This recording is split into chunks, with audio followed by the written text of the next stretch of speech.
Okay, this is my Rube Goldberg machine. It's called Freeze a Marble. In addition to moving the marble about a meter, once the marble reaches the end of the machine, it should freeze. Okay, so the construction of my Rube Goldberg consists of a series of shelves nailed to the wall. The Rube Goldberg begins on the highest of the shelves. In the series, a lamp without a shade is turned on next to a balloon that is attached to the ceiling by a string. Inside the balloon is the marble that will be transferred throughout the Rube Goldberg by the various machines. The start of the machine is initiated by a heat energy transfer called conduction. Conduction involves the transfer of heat through direct contact. As the light bulb gets hot, it will begin to melt the balloon, which will mean there's now a weak point in the balloon. The air inside the balloon will push hard on the melted part and it will make the weakness get bigger, so then the balloon will pop, releasing the marble. So the marble will be released from the balloon and it'll move down to the next shelf on an inclined plane, which is formed by a stacked textbook. The marble will then fall from the inclined plane into the basket of a pulley. The weight of the marble will cause the pulley basket to drop, and the pulley basket on the opposite side will rise, but then it will be stopped by this bar which is attached to the pulley.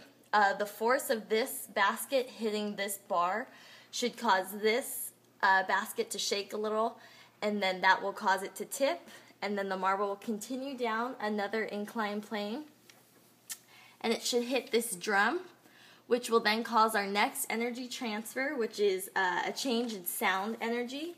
Sound energy is the form of energy associated with the vibration or disturbance of matter.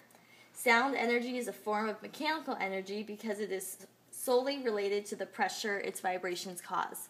So after the marble hits the drum, it should bounce into this funnel here, which is attached to this J-shaped tube.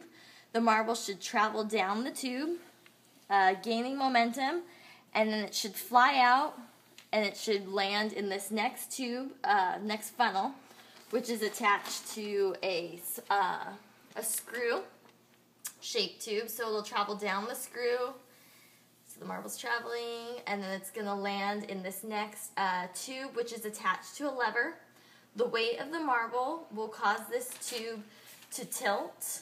So then, as you can see, there's a string attached to this end of the tube, and the opposite end of the string is attached to a lever up here. So when this lever tilts with the weight of the marble, this lever will be pulled up, causing this nail, which is acting as a wedge, to pop this water balloon. This lever here, it kind of has like a concave shape. So as this tilts and pops the balloon, it's going to guide the water from the balloon into the funnel. As the marble did, the water will travel down the screw, and it will travel into this tube-shaped lever. So this is tilted, and the water's flowing in. And as the water becomes heavier than the marble that was at this end, the tube will tilt this way due to the weight of the water. The water will then begin to fill these little baskets, which are attached to kind of like a Ferris wheel type device, which is acting as a wheel and axle. So this will begin to spin as these cups fill up with water. Obviously the marble will fall into here as well with the water. So they'll begin to spin, and as they spin, they're going to hit this little flap. It's kind of a flimsy flap, so it's not going to stop it. It's just going to hit and the basket. It's going to cause it to tilt so that all the water and then the marble, whichever basket that happens to fall into, will come down kind of this inclined plane slide so that all the water and the marble will land into this bowl down here. Now, as you can see, there's another string attached to one of the arms of the Ferris wheel. So as it spins, this string is going to pull, and the opposite side of the string is attached to a little block up here on this shelf.